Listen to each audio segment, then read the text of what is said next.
বলছি, ফেসবুক আমাদের মিডিয়া। আমরা কিন্তু বিগত এই 15 বছরের অধিক সময়ে আমরা আন্দোলন সংগ্রাম করেছি। সে আন্দোলন সংগ্রামে আমাদের কোনো সংবাদ কিন্তু বাংলাদেশের কোনো মিডিয়া প্রচার করে নাই, ঠিক কিনা? এমনকি আমাদের প্রাণপ্রিয় নেতা জনাব তারেক রহমানের বক্তব্য প্রচারে বাধা ছিল, বিধিনিষেধ ছিল। আমাদের সংবাদ মাধ্যমই ছিল আমাদের ফেসবুক, ইনস্টাগ্রাম সহ হোয়াটসঅ্যাপ, ভাইবার, এগুলোই ছিল আমাদের প্রচার মাধ্যম। আজকে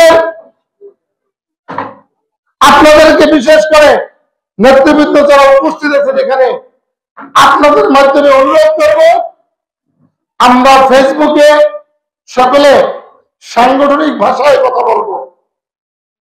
সংগঠনের সিদ্ধান্তের বিরুদ্ধে ফেসবুকে কোনো পোস্ট আমরা দিব না এবং কাউকে কোনো উস্কানিমূলক কথা বলবো না। তার কারণ দিন শেষে কি, আমরা সবাই ধানের শীষ, দিন শেষে আমরা সবাই খালেদা জিয়া, দিন শেষে আমরা সবাই তারেক রহমান, দিন শেষে আমরা সবাই বিএনপি। তাই সিদ্ধান্ত আসবে আপনাদের কাছে, সে সিদ্ধান্ত আপনারা সঠিকভাবে পালন করবেন, সে আশা কি আমি করতে পারি আপনাদের কাছ থেকে? আপনারা মন খারাপ করে বসে আছেন, আমি আপনাদেরকে বলছি, সংগঠন সিদ্ধান্ত আসবে সংগঠন থেকে, সেই সিদ্ধান্তকে আপনারা পালন করতে রাজি? আমরা ধানের শীষের বিজয় রাজি, আমরা ধানের শীষের পক্ষেই তো কাজ করবো, তাই না?